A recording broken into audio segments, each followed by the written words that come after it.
언약 말씀을 계속 나누고 있습니다. 5번째 시간이고요.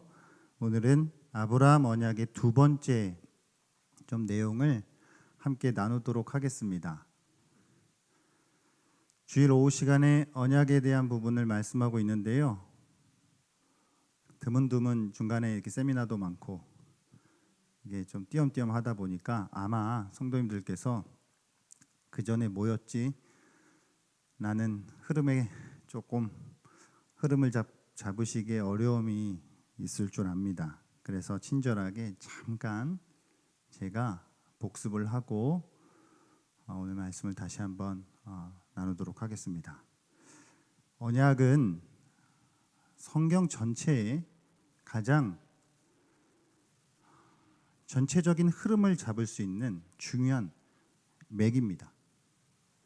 언약에 대한 우리가 이해를 조금 더 분명하게 할 수 있다면 하나님이 성경 곳곳에 그런 사건들, 그런 이야기들, 그런 말씀들을 왜 하시고 그런 역사들은 왜 펼쳐지게 된 것인지에 대한 우린 좀 더 선명한 깨달음을 얻게 될 것입니다.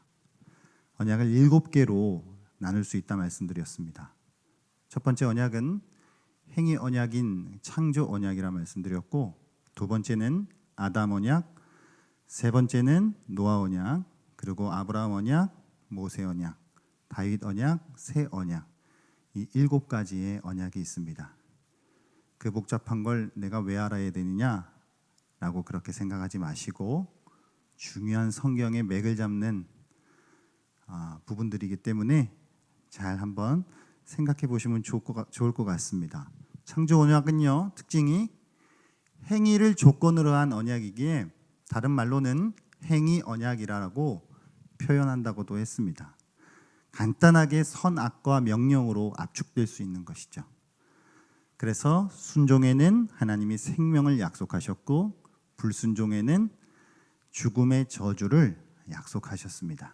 우리가 잘 알듯 그 언약은 아담과 하와를 통해 깨뜨려지게 되었죠. 그래서 자연스럽게 두 번째 언약인 아담 언약이 나오게 되는 것입니다. 창세기 3장 15절로 원복음, 태초의 복음이다라고 불려지는 그 아담 언약이 나오게 되는 것이죠. 이 아담 언약으로부터 원복음인 이 아담 언약으로부터 행위 언약이 아닌 이젠 새로운 은혜 언약이 시작되는 것입니다. 우리의 어떤 행위를 조건으로 하는 것이 아니라 전적인 하나님의 은혜에 달려있는 언약이기 때문에 그 이후에 있는 언약들을 은혜 언약이다라고 말하는 것이죠. 그 은혜 언약에서 내용은 뭐였죠? 여자의 후손을 통해 그 뱀의 후손을 하나님께서 깨뜨리실 것이다 라고 하는 그런 내용입니다. 다음으로 이어지는 언약은 노아 언약입니다. 이 노아를 통해서 홍수 사건이 일어났는데 그 홍수 사건 이후에 창세기 9장을 여러분들께서 자세하게 한번 조금만 더 신경을 쓰고 보신다고 하면은 창세기 1, 2장에 나와 있는 그 창조의 기사와 9장이 되게 6장, 7장, 9장 이 부분이 이렇게 병행을 해요. 그러니까 창조 때에 하나님이 여러 가지를 만드시고 생육하고 번성하라고 하셨던 그런 스토리가 홍수 이후에 새롭게 노아를 통해서 그게 주어진다라고 하는 것을 발견할 수 있죠. 그러니까 세상이 좀 다시 재세팅돼서 시작되는구나라고 하는 느낌을 받을 수 있습니다. 노아 언약은요, 요거를 우리가 일반 은혜적인 언약이다라고 말해요. 일반 은혜적인 언약. 그래서 별명은 무지개 언약이죠. 무지개를 보면서 하나님이 세상을 보존해 주시겠구나라고 하는 걸 확인하게 되는 것입니다. 그러니까 요건 보존해 주신다는 거예요. 뭐를요? 세상을요. 그러니까 어마어마한 그런 물 같은 심판이 이제는 다시 이 세상에 나타나지 않을 거라고 하는 거예요. 그러면 자, 한번 조금 생각을 해볼게요, 여러분. 아담 언약을 통해서 여자의 후손에 대한 약속을 주셨어요. 그래서 그를 통한 구원을 이루실 것이다라고 하는 약속을 주셨는데, 그 다음에 노아 언약이 나오는 이유는 무엇이냐면 세상을 보존해야 되기 때문이에요. 세상이 보존이 돼야 그 다음 구원이 있는 거잖아요. 조금 더 과격하게 말씀드릴까요? 밥은 먹어야 천국에 갈 거 아닙니까? 밥 안 먹으면 죽는데 무슨 천국이에요? 그러니까 조금 가격하게 표현해서요. 어떤 자식이 부모님한테 못할 짓을 했어요. 그래서 정말 나쁜 죄를 저질렀거든요. 근데 부모님이 이렇게 약속해 주는 것이에요. 그래도 정말 아주 그냥 심하게 해주고 싶은데 참고 참아서, 그래, 내가 잠은 재워주고 밥은 먹여줄게. 그러나 나머지는 네가 다 알아서 해. 약간 이런 약속을 하는 거예요. 노아 언약은 구원을 이루실 것이다라고 하는 아담 언약 이후에 다시는 세상을 흔들지는 않을 거다. 그러니까 천체가 제자리에 있어서 태양도 제 시간 되면 뜨게 해줄 거고, 비도 제 시간 되면 내리게 해줄 거고, 여러 가지 세상의 운행이 자연스럽게 자연 법칙에 따라서 돌아가게 함으로써 그 터전 위에 구원의 스토리를 이루어 가시겠다라고 하는 것이죠. 그래서 이것을 보존의 언약, 일반 은혜의 언약이다라고 부르는 것입니다. 이젠 세상은 그래도 보존될 거예요. 하나님 약속하셨어요. 그 다음부터 아브라함 언약을 통해서 조금 더 본격적으로 이젠 본론으로 들어가는 것, 은혜 언약, 구원의 언약이 아담 언약에서 원시 복음, 그 태초의 복음을 통해 잠깐 서론적으로 언급하셨던 그것을 아브라함 언약을 통해서 창세기 12장으로부터 이제는 본격적으로 그것들이 펼쳐져 나아가는 거예요. 아브라함이라고 하는 인물을 택하셔서 하나님이 땅이라고 하는 것과 자손이라고 하는 것을 약속해 주시는 거예요. 그래서 아브라함에게 땅과 자손을 약속하셔서 그에게 가나안 땅과 이스라엘 백성이라고 하는 그것을 하나님이 이루게 하심으로써 하나님의 구원을 조금 더 확장시켜 가며 이루어 가시는 것이죠. 그 뒤에 이제 모세 언약이 나오고요. 모세 언약은 율법을 주시는 것이죠. 이제 계속 우리가 살펴볼 거예요. 다윗 언약은 왕권에 대한 약속을 주는 거예요. 왕위를 보존시키는, 왕위를 내가 영원히 지켜주겠다. 예, 모세 언약, 다윗 언약은 이제 앞으로 볼 거니까. 그래서 아브라함 언약을 오늘 두 번째로 보는데, 아브라함 언약을 저희가 총 3번에 걸쳐서 생각을 할 거예요. 지난 시간에는 창세기 12장이었고요. 오늘은 창세기 15장이고 다음 시간엔 창세기 17장이에요. 그 이유가 있어요. 12장, 15장, 17장인 이유가 있어요. 그거 뒤에서 설명을 드리고 오늘 15장입니다. 조금만 더 언약 전체를 여러분들께서 좀 그림을 그려보실 수 있게 제가 하나의 비유를 들어서 설명을 한번 드려볼게요. 100% 들어맞는 것은 아닐지라도 조금 도움이 되실 것 같아요. 언약이라고 하는 것, 하나님이 우리에게 구원이라고 하는 것을 이렇게 약속하셔서 그것을 이루어가는 것을 큰 나무라고 한번 생각해 볼 거예요. 큰 나무. 큰 나무면은 아담 언약이라고 하는 이 태초의 복음, 창세기 3장 15절은 씨앗과 같은 거예요. 씨앗을 땅에다 심어 놓은 거죠. 그러니까 하나님이 그 씨앗을 통해서 일을 시작하는 거예요. 그게 있어서 나무가 생기는 거죠. 그 다음 노아 언약은 환경과 같은 거예요. 토양, 비, 태양과 같은 그 환경이 조성이 돼야 씨앗이 그 다음부터 뭐가 이렇게 펼쳐질 거 아니에요. 노아 언약은 그런 환경을 이야기하는 거예요. 그럼 아브라함 언약은 뭐냐면 뿌리와 같아요. 그 나무를 밑바닥에서 지탱해주는 그 뿌리와 같아요. 그래서 이 아브라함 언약은 일방적인 하나님의, 주권적인 하나님의 그 약속을 뿌리 삼고 있기 때문에 이 뿌리를 토대로 이제 줄기가 올라가는 거죠. 모세 언약은 줄기와 같아요. 하나님 백성이 하나님 백성다운 모습으로 살아갈 수 있도록 줄기를 뻗어나가는 것이 모세 언약과 같고요. 다윗 언약은 꽃 같아요. 그래서 다윗 언약에서 다윗의 왕권을 통해 언약이 꽃을 피워요. 여러분 근데 이렇게 나무의 특징을 보면 꽃이 하는 중요한 역할이 뭔지 아세요? 자손을 번식하는 그거예요. 번식을 하는 거죠. 나중에 실제로 다윗 왕가에 예수 그리스도가 후손으로 오시는 것이죠.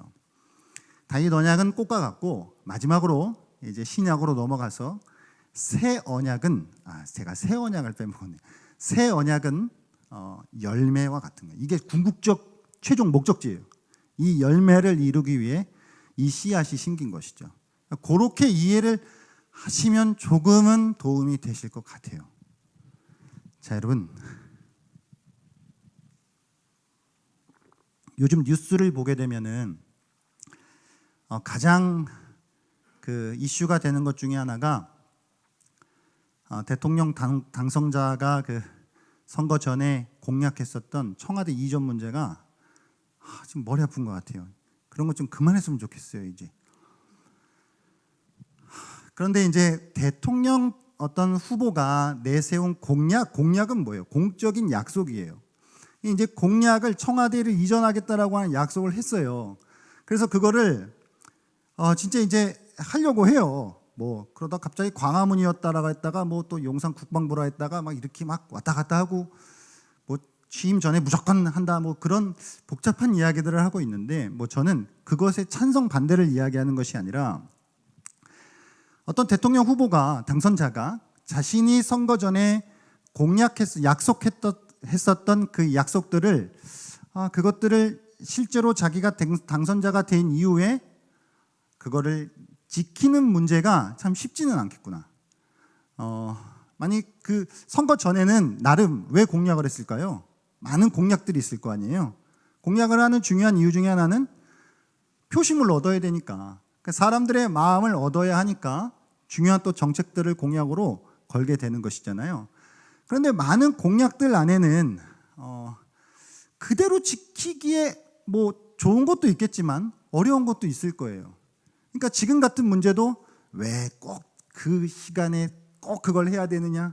나중에 천천히 해도 되지 않느냐? 그걸 꼭 그렇게 자기가 말한 문자 그대로 해야 되느냐? 이런 여러 가지 이야기들이 있잖아요. 그러니까 그것은 사실 대통령 당선자라 할지라도 자기가 제한적인 사람이기 때문에 그렇게 제한적인 사람이 세워놓은 이 공적인 약속은 어떤 것은요, 물론 그대로 지키는 것이 좋은 것도 있겠지만 그 중에 어떤 것은 차라리 안 지키는 게 더 좋은 것도 있어요.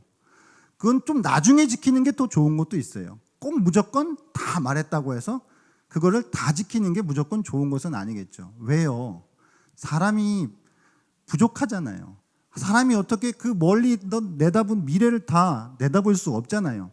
제한적인 사람이 약속하는 것이기 때문에 그 대통령 공약 자체도 그렇게 불안한 것들이 섞여 있다라고 하는 것이죠.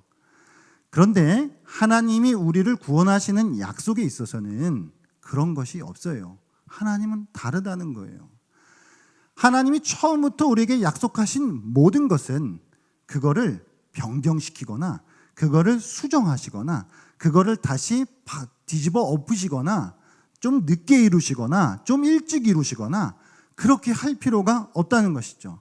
하나님의 계획은 처음부터 완벽하기 때문에 완벽한 하나님의 타임테이블 안에서 그것들이 이루어진다라고 하는 것이죠. 하나님은 약속하신 바를 이루시는 분인 줄 믿습니다. 그래서 참 이 민수기 23장 19절은 이렇게 말씀하고 있는 거예요. 같이 한번 읽어보겠습니다. 거짓말을 하지 않으시고 인생이 아니시니 후회가 없으시도다. 어찌 그 말씀하신 바를 행하지 않으시며 하신 말씀을 실행하지 않으시랴. 아멘. 하나님은 우리를 설득하기 위해 그냥 약속을 던지지 않으세요. 하나님은 약속을 가볍게 하지도 않고 어떻게든 우리의 마음을 표심을 얻으려고 포장해서 부풀리지도 않으세요. 하나님은 자신이 책임지지 못할 약속은 하지 않으십니다. 하나님은 그런 분이세요. 그러므로 하나님이 약속하신 것은 처음부터 완벽했고 과정도 완벽하고 결론도 완벽할 거예요. 우리는 그것을 믿어야 해요. 이제 본격적으로 아브라함 언약을 통하여서 태초에 복음 안에 뿌렸던 그 씨앗이 어떻게 뿌리를 내리는지 한번 생각해 보겠습니다. 12장과 15장과 17장인데요. 12장은 기본적인 내용을 말하는 거예요. 그럼 뭘 줄 거냐? 그럼 뭘 하실 것이냐?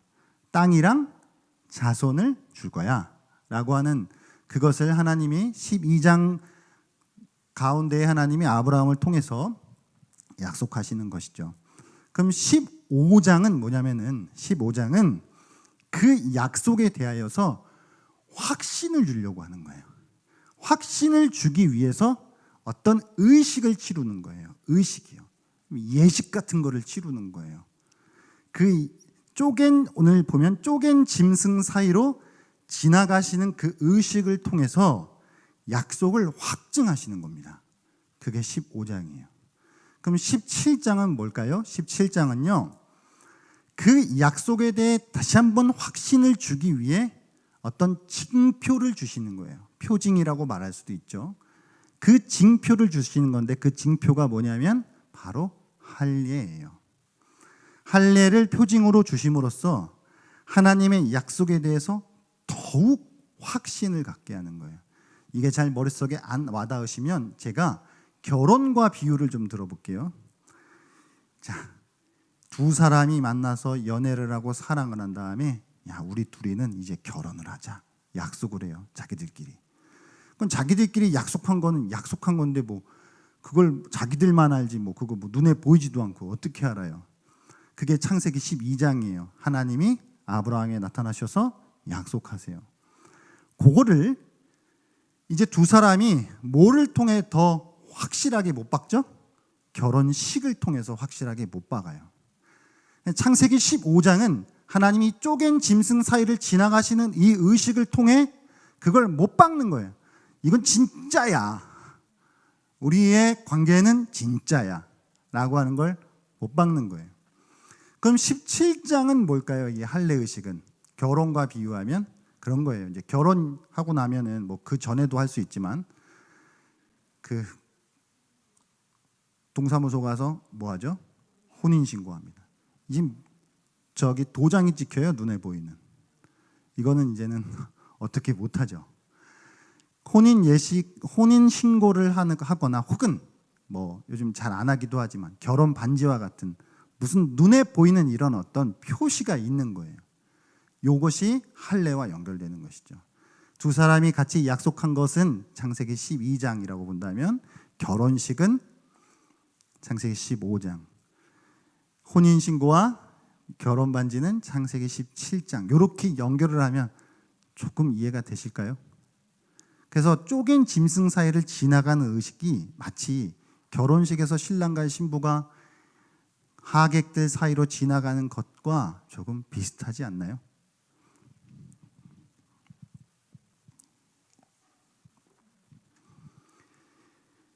이런 흐름 속에 하나님이 오늘 그 비준 의식으로 15장의 쪼갠 짐승 의식을 치루시는 겁니다. 그럼 여기서 그 앞서서 한 가지만 더 생각해 보겠습니다. 언약이라고 하는 것과 하나님의 나라라고 하는 것을 우리는 짚고 넘어가야 돼요. 좀 어려우시겠지만 잘 한번 들어보실게요.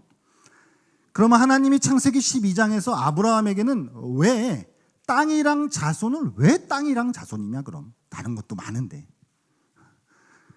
그 왜 땅과 자손이냐라고 하는 문제는 간단하게 말씀드리면 하나님의 나라를 이루시기 위해서예요.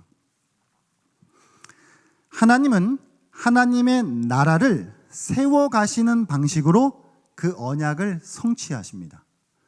그러니까 언약이라고 하는 것과 하나님의 나라는 뗄래야 뗄 수 없어요. 하나님이 언약을 이루실 때 하나님의 나라를 세워가시는 방식으로 이루세요. 자, 질문을 하나 드리겠습니다. 상식 문제입니다. 국가의 3요소가 무엇일까요? 국민, 영토, 주권입니다. 나라가 되려면 국민이 있어야 하고 그 국민들이 거주하는 영역이 있어야 되고 영토, 땅이요. 그 다음 그 주인 되는 권리인 주권이 있어야 해요. 그래야 나라가 되는 거예요. 하나님의 나라를 이루실 때도 같아요. 하나님의 나라를 세워 가시는 방식으로 언약을 성취하실 것인데, 하나님의 나라는 땅과 자손과 하나님의 왕권, 하나님의 주권을 통해 그 하나님의 나라를 세워 가시는 거예요. 그래서 아브라함에게 땅과 자손이라고 하는 약속을 주시고 다윗에게 주권, 왕권에 대한 약속을 주시는 겁니다. 그렇게 하나님의 나라를 세워 가시는 거예요. 구약에서 이렇게 이스라엘 백성 가나안 땅 다윗의 왕권을 모형이 되어서, 이것이 모형이요, 그림자요, 그것의 진짜 실제가 있는데 그것은 그리스도를 통해서 이루시는 하나님의 나라입니다. 하나님의 나라의 실제 모습은 우리 그리스도인들, 그리고 천국, 그리고 하나님의 통치, 이와 같은 3요소로 이루어지는 거예요. 이게 실제고, 그 실제가 너무 신비하고 이것이 우리가 담아내기에 좀 버거우니까 모형을 구약에서 이미 한 차례 이루신 거예요. 가나안 땅과 이스라엘 백성과 다윗의 왕권을 통해서. 그것의 진짜 실제는 그리스도를 통해 이루시는 하나님의 나라고요. 그것이 새 언약을 통해 온전히 성취되어지는 것이죠. 그러면 15장을 조금 더 들어가 보겠습니다. 15장이요. 오늘 15장이 이 쪼갠 짐승 의식을 하는 배경이 있어요. 그러니까 왜 이 의식을 행하셨느냐 하면, 아브라함은 오랜 시간이 지나도 자식을 낳을 기미가 보이지 않았어요. 그래서 불안하죠. 하나님이 약속은 있는데 바뀌는 건 없어요. 그래서 아브라함이 하나님께 자기 집의 하인으로 있었던 믿을 만한 종인 그 이삭 장가 가는데도 쓰였던 다메섹 엘리에셀을 후사로 세워야 되나라고 고민을 하기 시작합니다. 하지만 하나님은 내 몸에서 날 자가 내 상속자가 될 거야 라고 그렇게 다시 한번 못 박아 말씀하십니다. 너 몸에서 날 자가 될 거야. 그런 다른 종과 같은 그런 사람이 아니라, 그리고 그를 밖으로 이끌고 가셔서 하늘의 뭇별과 같이 셀 수 없는 자손을 주실 것이고 가나안 땅을 약속해 주십니다. 그런데 당시 아브라함이 처해 있는 상황에서는 그것이 도무지 가능해 보이지 않았어요. 인간적으로 가능해 보이지 않잖아요. 그래서 아브라함은 하나님께 조심하게 묻습니다. 그게 오늘 15장 8절인데요. 8절 말씀 같이 한번 읽어보겠습니다. 그가 이르되 주 여호와여, 내가 이 땅을 소유로 받을 것을 무엇으로 알리이까? 하나님, 약속은 알겠는데 도대체 증거가 뭡니까? 그렇게 묻는 것이죠. 이게 바로 오늘 등장하는 특별한 의식의 배경이 되는 것입니다. 하나님의 약속을 믿기는 하지만 그래도 좀 더 확실한 증거가 필요했던 아브라함에게 하나님은 우리가 잘 아는 손가락을 거는 것 같은, 야 내가 진짜 할 거야 라고 하는 그런 어떤 절차를 밟아주시는 겁니다.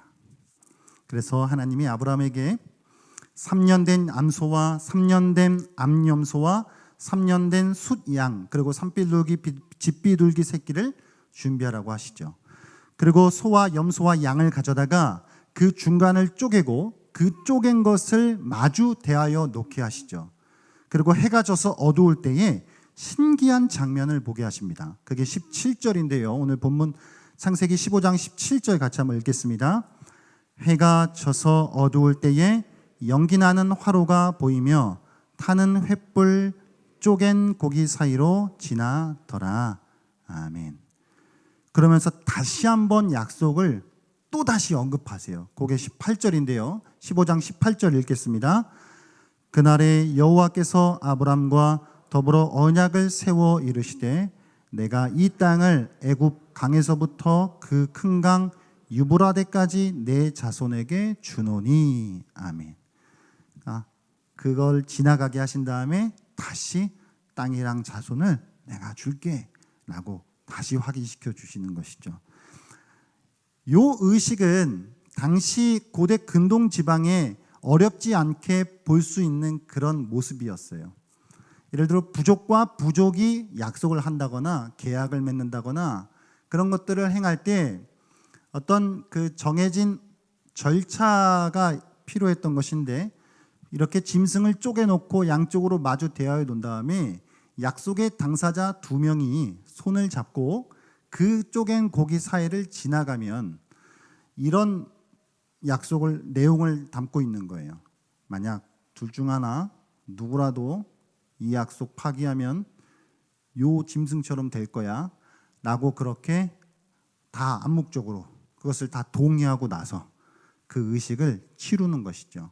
그것이 당시 주변에서 어렵지 않게 볼 수 있는 계약의 방식이었던 그 방식을 하나님이 이해하기 쉽게, 흔히 볼 수 있는 것이었기 때문에 아브라함이 이해하기 쉽게 아브라함에게 쪼갠 고기를 마주 대하여 놓게 한 다음 그것을 지나가시는데, 그런데 여기서 중요한 건 아브라함의 손을 잡고 지나가시는 것이 아니라 타는 횃불이라고 하는 그 상징을 통해 하나님이 지나가시는 거예요. 하나님만 지나가시는 거죠. 그러면 자 15장의 이 쪼갠 짐승 사이를 지나가시는 타는 횃불로 상징되는 하나님을 통해 우리는 이 의식 속에 담겨져 있는 진짜 속뜻이 무엇인가, 하나님이 이 의식을 통해 약속을 확증시켜 주는 것이지만 조금 더 구체적이고 세부적인 속뜻이 있을 거란 말이에요. 그 속뜻은 무엇이냐면 그런 것이죠. 자, 내가 아브라함 너 손잡고 이 여기를 지나가면은 만약에 너 어기면은 너 죽을 거야 라고 이렇게 하는 것이 원래 보통의 일이지만 하나님만 지나가심으로써 하나님이 그 약속에 있어서 하나님이 얼마나 진심인지, 하나님이 그 약속을 너랑 상관없이 내가 이거는 분명하게 이룰 것이다, 너가 약속에 신실하든 네가 약속에 좀 신실하지 못하든 너랑은 상관없이 나는 이 일을 이루어내고 말 거야 라고 하는 하나님의 확고한 그 의지가 이 쪼갠 고기 사이를 지나가심으로써 그것이 나타나는 것이죠. 하나님이 그 구원의 약속을 얼마나 분명하게 이루실 것이냐 라고 하는 것을 정말로 확고하게 보여주시는 것입니다. 그래서 하나님의 모든 약속은 그 약속이 실현되어지는 것에 있어 모든 책임은 내가 진다, 이 약속의 책임은 내가 진다라고 하는 그것을 담고 있다라고 하는 것입니다. 이 얼마나 은혜가 되는 지점인가요? 우리의 어떠함을 넘어서서 하나님이 우리를 향한 구원의 약속을 그렇게 이루어내시고야 말 거라고 하는 그 하나님의 열정과 그 하나님의 그 열심을 묵상하면 이것은 우리로 하여금 감사밖에 남을 수 없는, 우리에겐 눈물밖에 남을 수 없는 그런 지점인 것입니다. 이것이 첫 번째로 이 쪼갠 고기 사이를 타는 횃불이 지나감으로써 보여주시는 상징적인 의미예요. 두 번째는 여기에 담겨져 있는 속뜻은 그런 것입니다. 그래도 약속은 누가 맺는 거예요? 지금 하나님과 아브라함이 맺는 거예요. 그 이제 더 깊이는 아브라함의 그 후손들과 맺는 것이지만 어쨌든 아브라함과 지금 맺고 있는 이 약속에서 원래는 아브라함도 지나가야 됐나요? 안 지나가야 됐나요? 지나가야 됐죠. 그럼 지나간 것으로 하나님이 쳐주는 거예요, 사실은. 지나간 것으로 쳐주는 거예요. 근데 안 지나가게 한 것은 내가 너는 살려줄 거야, 내가 너는 죽지 않게 할 거야 라고 하는 걸 말하기 위해 안 지나가게 하신 거예요. 근데 원래는 지나갔어야 했고 지나간 걸로 쳐주는 거예요. 그럼 지나간 걸로 친다라고 했을 때 그 이후에 이스라엘 백성들이 하나님께 보여준 모습은 신실했나요? 신실하지 못했나요? 신실하지 못했습니다. 그 약속하신 복을 받기에 부족했어요. 그는 부족했어요. 그런데 그럼에도 불구하고 하나님은 그 일을 성취하셔야 해요. 그런데 부족했어요. 그럼 부족한 문제는 어떻게 해결해야 되냐 말이에요. 아브라함이 죽어야 돼요. 원래는 아브라함이 약속의 당사자가 돼서 아브라함이 죽어야 되고 아브라함의 후손들이 죽어야 되는데 살려줬잖아요.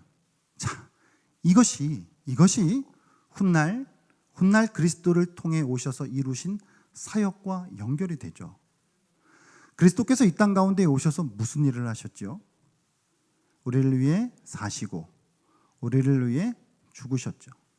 그리스도는 십자가의 제물이 되어 쪼갠 고기와 같이 잘려나가신 것이죠.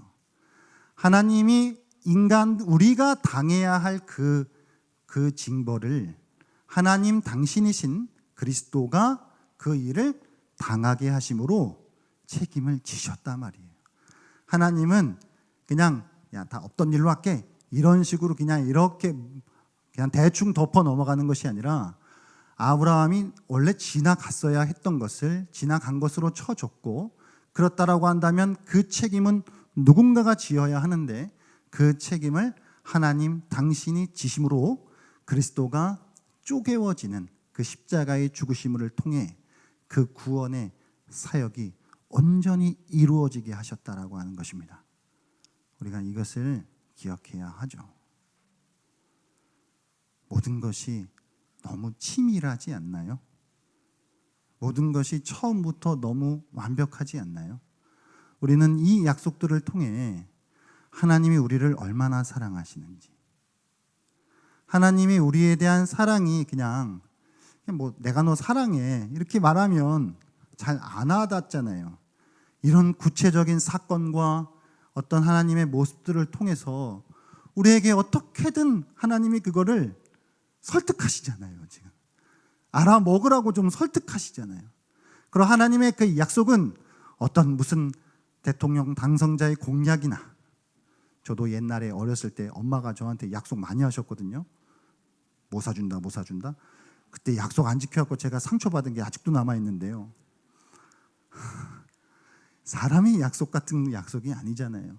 하나님의 약속은 그 모든 것이 완벽하기에 그것을 결국은 이루어 내심으로 우리를 살리시고, 우리에게 하나님이 태초에 약속하셨던 그 아담과 하와에게 약속하셨던 생명의 열매를, 그 구원 언약 나무에 있는 그 새 언약을 통해 그 그리스도의 구원을 통해서 우리에게 먹게 하시는 것이죠. 하나님의 구원, 하나님의 사랑은 이와 같은 줄 믿습니다. 우리는 때로는 하나님이 약속이, 하나님의 어떤 우리에게 약속하시는 그런 말씀들이 더디 이루어지고 전혀 이루어질 것 같지 않은 그런 환경 속에 있을 수 있지요. 그러나 그럼에도 불구하고 하나님의 약속은 이루어지고 있다는 사실을 우리가 기억할 수 있기를 바랍니다. 여러분 잘 한번 생각해 보실게요.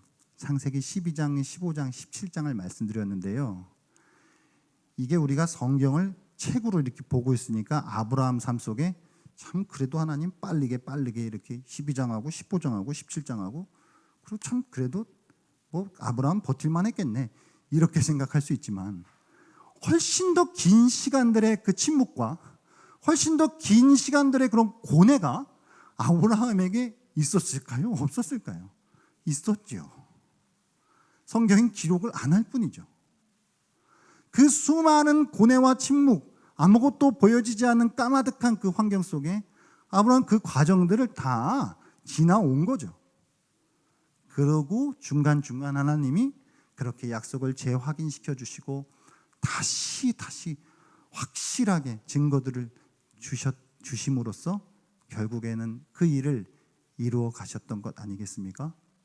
오늘 우리의 삶 가운데에도 약속이 더디 이루어지는 그런 과정들이 있을 수 있어요. 그런데도 불구하고 하나님은 뜻하신 바를 확실히, 하나님은 그 계획하신 바를 분명히 이루어 내시고야 만다라고 하는 그 사실, 그게 성경이 우리에게 하고자 하시는 말씀의 핵심이라고 하는 그 사실을 우리가 기억할 수 있으시기를 바랍니다. 오늘 아브라함의 이 창세기 15장 쪼갠 짐승을 지나가시는 이 약속의 비준 의식을 통해서 다시 한번 하나님의 사랑을 확인하시고 하나님의 그 사랑이 얼마나 큰지, 하나님의 그 은혜가 얼마나 풍성한 것인지 그것을 기억하시고, 그럼에도 불구하고 우리의 삶에 펼쳐지는 환경이 비록 더디다 할지라도 신뢰하고 인내함으로써 하나님의 백성으로 살아갈 수 있는 여러분 되시기를 소망합니다.